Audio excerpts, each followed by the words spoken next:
Yes. The dash cam make a noise. If you heard a little noise then, you might have heard it then. I think I've actually just switched it off then. I was going to show you the image through. We can't do that now. But let's introduce you to Alan Featherstone.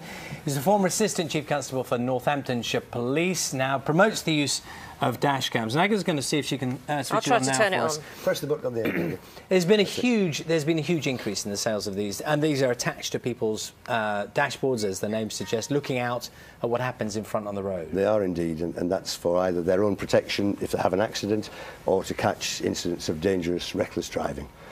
Right, and just go through some of the basics for us. They're expensive? I mean, what? You can pay almost anything for them, but part of the reason we established ourselves was A, to try and promote it and get the police to accept their use by members of the public, which was quite a big ask in the early days.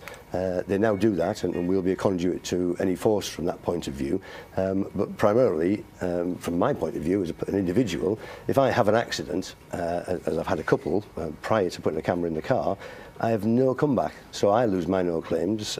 Obviously, the person who was on the wrong side of the road and took me out lost it, but I had no proof of the fact that that was the case, and so the insurance industry makes money at our expense, I'm afraid. I mean, as well as that side of how dash cams are used, we've seen some extraordinary pictures of late. The awful plane crash in Taiwan that we've seen, and we now know that the death toll is at 35, but it's a dash cam that was on a car, used on a car, that actually you saw this plane coming down. There was another incident as well of a meteor in Russia caught on a dash cam as well. So people are using these perhaps not just thinking of their financial, you know, protection in terms of insurance. This was extraordinary, this picture as well, we'll see.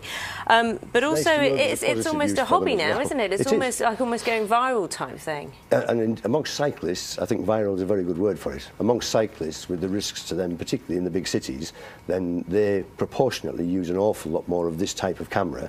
And they're very similar. What attaches to their helmets or to their handlebars is very similar, and the concept and the technology is much the same. And of course, the protection you get in the event of an accident, financially, you can't stop the damage that's been caused, is very helpful as well. But our big concern was the scale of really poor and dangerous driving on the roads, and this provides some means of identifying those individuals and providing evidence to the police. Some people have raised concerns in the past, not just necessarily about this camera, but the amount of gadgets and gizmos that you have concurrently going on. While you should be concentrating on your driving, maybe you've got a sat-nav device there. Now you've got a camera here, which presumably you switch on and off. You've got your phone, which is. I mean, there's more and more things. I must take it back a step. I think you're absolutely right. It is dangerous, but you don't switch it on and off. Once it's wired into the car, it comes on with the ignition. There's no wires there all around outside the windscreen.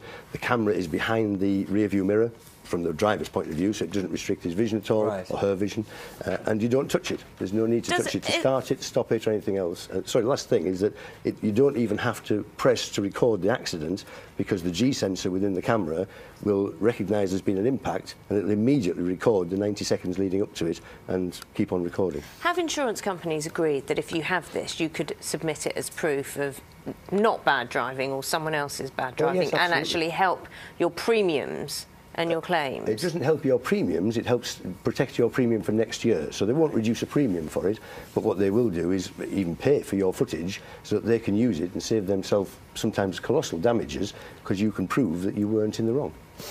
Alan Featherstone, thank you very much for bringing in. Thank you. Thanks for coming in. Still to come, the BBC News Channel has the latest on those Ukraine talks. Remember Angela Merkel, François Hollande, meeting with Petro Poroshenko in Ukraine.